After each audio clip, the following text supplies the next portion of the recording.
I get the absolute pleasure to introduce the Love Your Story section.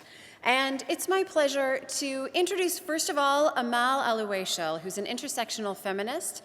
She came from a culture where women are oppressed, and she flew across the world into a new culture, new language, and in the past 6 years, she learned the importance of student leadership.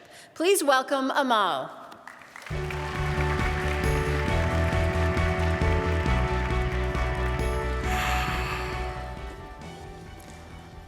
I'm honored to gather with you here today, connecting to change the story of the world, connecting to change the story of gender equality.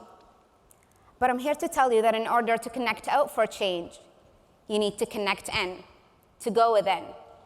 That if you want to change the story of the world, of gender equality, you need to change your story first. Love and heal your story. And for me, through loving and healing my story, that I found the whispers of my soul, not society's manual. And I met my rising feminine. And we all have two stories, the story from the outside and the story from the inside.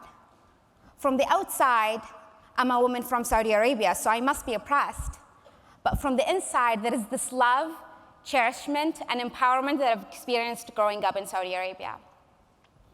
From the outside, I'm the daughter of two generous, beautiful people, the oldest sister to 8 incredible siblings.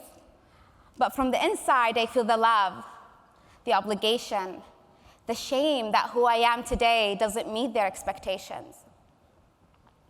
From the outside, I'm a second-class citizen. From the outside, I'm a divorced woman from a fixed marriage I got into when I was 19. But from the inside, it feels like destiny, because I still have those vivid memories of being in court for over 2 years fighting for divorce, where I met women who were oppressed, defeated by the system, and some had no one to stand up for them. From the outside, I'm short. Well, very short. But from the inside, I feel mighty. From the outside, I'm a second-class citizen who couldn't leave Saudi Arabia to come here for education if it wasn't for this piece of paper, which is the permission from my male guardian to go study abroad. From the inside, I'm conflicted. This piece of paper represents oppression and empowerment. I was an adult, I was 24 years old, but I needed permission. My dad signed this in a place where not a lot of men are willing to do that. He empowered me. This piece of paper granted me freedom, but it also reminds me that I wasn't free. And can you imagine being treated as a minor for the entirety of your life? Needing permission from your dad, husband, brother, or even son to pursue education, open a bank account, obtain a passport? And from the inside to me, I thought, if a whole country's law, whether it's Sharia law or rigid interpretations of it, is set up to guide a woman in every step, then this inequality might be true. And I thought to myself, if God views a woman's witness statement in court to weigh half of that of a man's, then God knows best.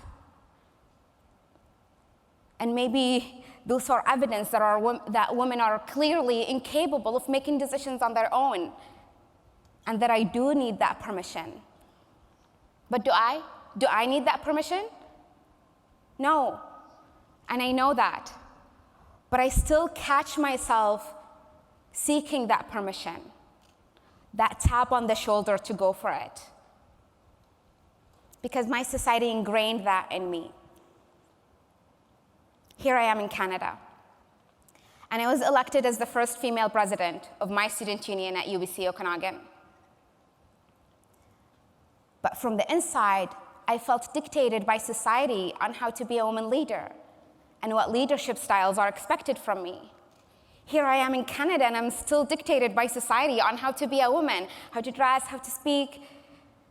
I came here and I thought you guys had it together, but you don't.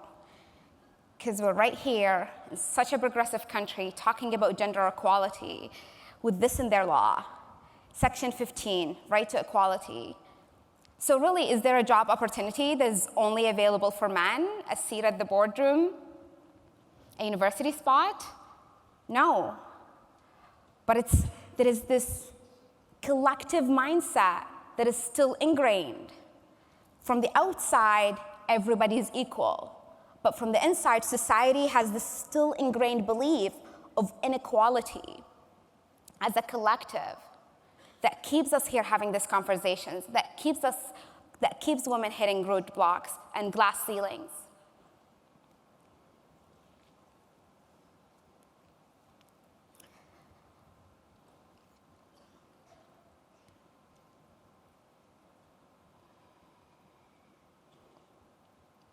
But also, from the outside, women have the same opportunities as men. But from the inside, we sometimes continue to play unequal. And this is what I mean by going in and doing the work, doing your healing of your story.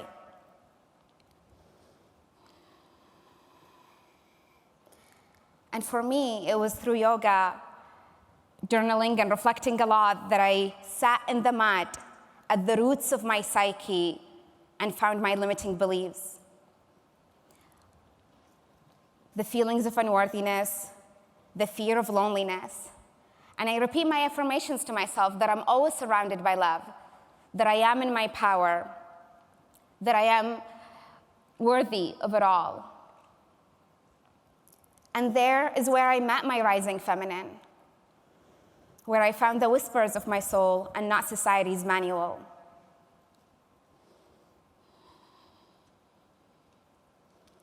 Please don't mistake what I'm trying to say as rah, rah, rah, you got this, believe in yourself, and this is it.